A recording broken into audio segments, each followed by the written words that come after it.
Everyone, this is Andrew, the host of From the Ground Up podcast. Today, I am super excited to welcome on our guest, Danny Wilson. Hey everyone, Danny, we are really happy to have you. happy to Tell us be a little here. bit about your background, where you're from, what you do. Um, Take it away. Absolutely. So, hi everyone, my name is Danny Wilson. So, I just recently graduated from the College of New Jersey with my bachelor's degree in political science. Had several involvements there in student government, part of an a cappella group as an ambassador, orientation leader, and then also was one of the founding members of the TCNJ Democrats chapter, and played a role in helping to restart that, along with several other fantastic young Democrats. I've gotten the opportunity to intern with a lot of Democrats, including Governor Phil Murphy, Congresswoman Bonnie Watson Coleman, and I've also had a lot of opportunities to work just in the government sector, where I work right now. I work with a lot of unions and public sector workers. So there's a lot of opportunity that I have to learn more about the impacts that the government has on everyday life and everyday people. So through TCNJ, I gained a lot of experience in advocacy in both the objective sense, objective advocacy, which I define as the advocacy that everyone typically wants to see pursued. And then you have political advocacy where it's more about advocating for certain beliefs and certain ideals. So, yeah. Danny, this is awesome. Quite the resume, might I say. Very impressive. How did you get started? All of that doesn't happen overnight. Where was kind of your starting point when you said that I want to be active in this field? Yeah, so really for me, it started in the 2016 election.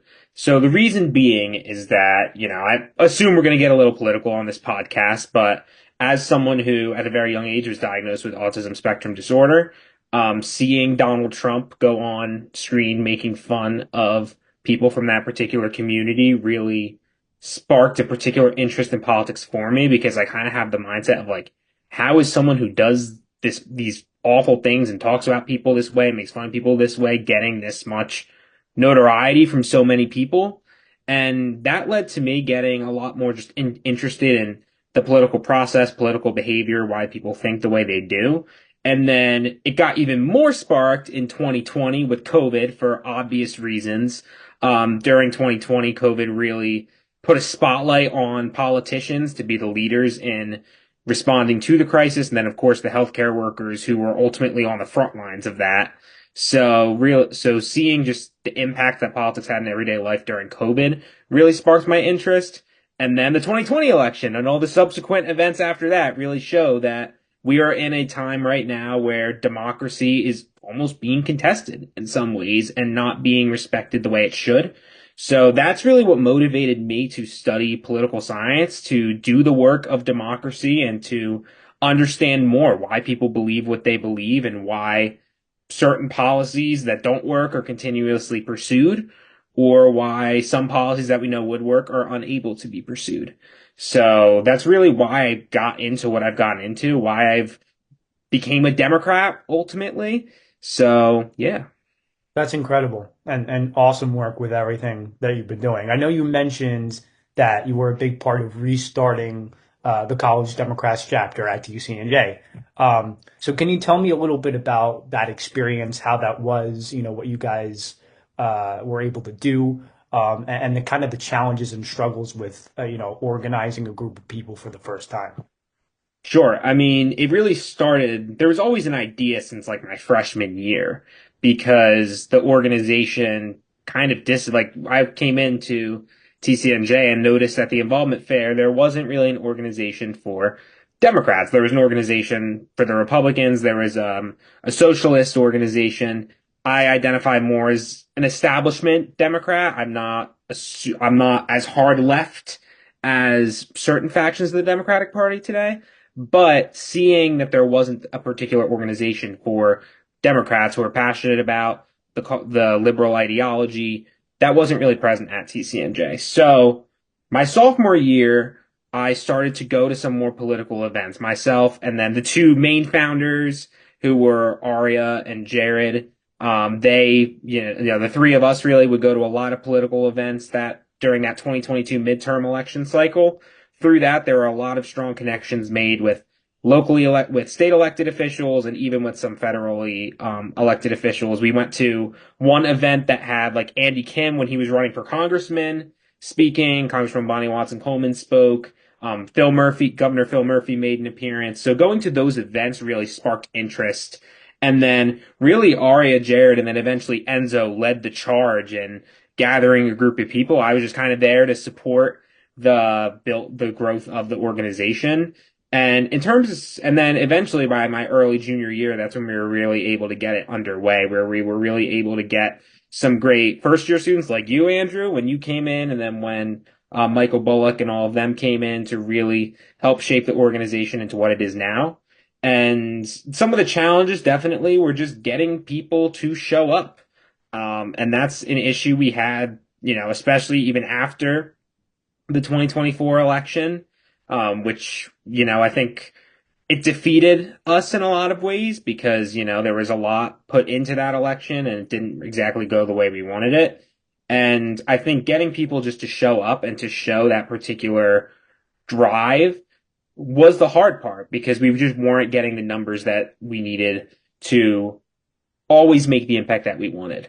But luckily, especially my junior year, we were able to get Andy Kim on campus a semester after we got recognized, and I had the honor of help being one of the two interviewers of him. Which at the time he was my congressman, now he's our senator, so was a pretty cool thing to do.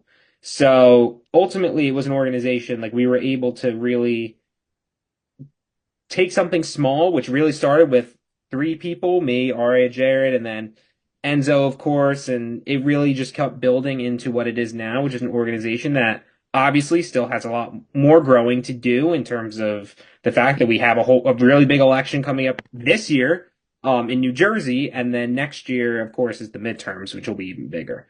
So I think we're on the up and up, and I hope it continues to grow. For sure, and I'm sure it will, and I know that you were a big part of that. Now you mentioned, of course, President Trump's reelection kind of put a sour note on a lot of our motivations in the Yep. club, and just kind of Democrats in general. You also previously mentioned Trump when he was first running, Yep. uh, often runs on these very divisive rhetoric and spreads that to his base. Uh, Hmm. so what gives you hope to continue to go out and do the things that you do? Because it's not always easy, and we're not always going to win every election. Right. Um, but especially in the times that we don't, what are the things that give you hope to continue to move forward? That's a great question. Because I think in today's world, it almost seems like we want that hope. And there are times when at least for me, I mean, I'm sure you have this experience too, when you see what's happening with the federal government right now, you kind of think like, what could possibly happen? But what gives me hope is the fact that the United States of America is a country that knows what to do at certain times. Um, in the 2024 election, I think Donald Trump ran on issues that never really were salient until he came into the picture. The issue of illegal immigration that he posed to his base really wasn't something talked about in the 2012, 2008 election. He kind of made that a salient issue to his base. And I think in 2024 election, he really succeeded at pushing that to his base and getting his base to turn out. But what gives me hope is the fact that I think the American people will see what's happening. And when it comes time, I think we'll see it in New Jersey. I genuinely think in New Jersey and Virginia, we'll see people come out to denounce what he's doing. And this will be done through the ballot box because that's how it's always done. And what gives me hope is knowing with confidence, although that system may be undermined, it's never going to go away. And the people are always going to have that power to ultimately hold leaders accountable. I think I have hope in the Democratic Party to put forth new candidates, to put forth candidates that ultimately will be able to build a strong coalition and that will be able to kind of propel themselves to power. So I have a lot of faith in the Democratic Party, but I have more faith just in the American people as a whole to be able to recognize. Not every person's going to recognize what to do, but that small percentage in the middle that decide the elections, I have faith that they will be the ones that, will realize that this is not what's happening right now is not what they voted for. There's not a representation of the majority of the American people happening right now. I don't even think it's a representation of the base that put this man in power. I think it's a representation of billionaires and special interests, mostly Donald Trump's interests. So I think that in a lot, but what gives me hope really is just the American people and our system of democracy. We have a ballot box. We the people will always have that power and it will never get taken away. Yeah. I won't let it happen. And I'm sure no one else will too. Wow, So, incredible. I mean, you broke that down really, really well, and keeping the faith is something mhm, that's huge and really 100%. important, going through and navigating everything that this world has to offer. Um, as young people, as Gen Z, we often find ourselves on the front line of a lot of the attacks and the rhetoric and everything that's going on in this common era with social media and Hmm. it really feels like the political climate is always heating up. Hmm. So my last question for you, Danny, and this is the question that I ask all of my guests, are what advice would you give for young people who want to, kind of dip their toes in the water for the first time, might be hesitant when they turn on the news, they see all this hate going around. Why should they get involved like you have? So here's my main reason. If you're a young person, and I'll say this out there, if you're a young person, take a look. If let's say this, you're a young person, you go to TCNJ, right? Take a look.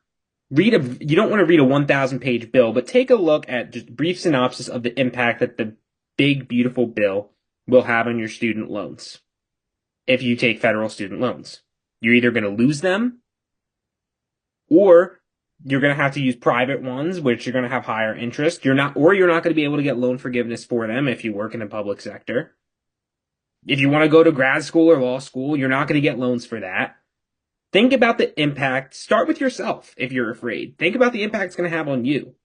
And then recognize if it's going to have that impact on you, think about the impact it's going to have on other people.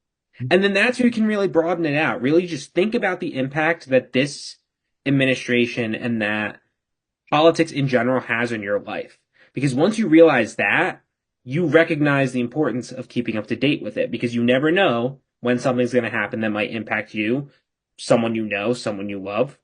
And know, then from there, once you understand, you can then understand that the way to make change in what politicians do for you is to vote, but also understanding that not everyone does vote and getting more people to vote, more people to understand your stance, more people to just get themselves educated and make the decision that works best for what they want to do. That is how you can make the change you want to make. And that's why I've gotten as involved as I have, is because I've seen the impact it's had on me. I've seen, unfortunately, the impact it's had on many people around me, at least in the last, 6 months of this administration. And seeing that really is what's propelled me to think to myself, this is what having an impact on me, but it's having a way worse impact on other people. And I have the ability, just as a citizen of the United States, to go out there, to talk to people, to canvass, to knock on doors during elections, and to make the change we want to see. So with that, we have a big governor election coming up. And while state government and federal government are in the same thing, we have two completely different candidates running. One, which it'll basically just be Washington, what's happening in Washington right now in New Jersey, and then another who will make fundamental changes in a way, it's the same, would be the same party as the governor in right now, but also has their own base and their own issues that they're running on. So really thinking about just the fact that we as people have the ability to advocate for a particular candidate and to do everything we can because ultimately campaigns are the strongest. I firmly believe, and Andrew, I'm sure you agree, when they're grassroots campaigns, and Right. that starts with us Yep. going out, advocating for candidates, knocking on doors. That's how we can make the change we want to see, create better circumstances for ourselves and for everyone around us. Danny Wilson, truly inspiring. Thank you so much for coming That's what on we have to tonight. do. We appreciate it.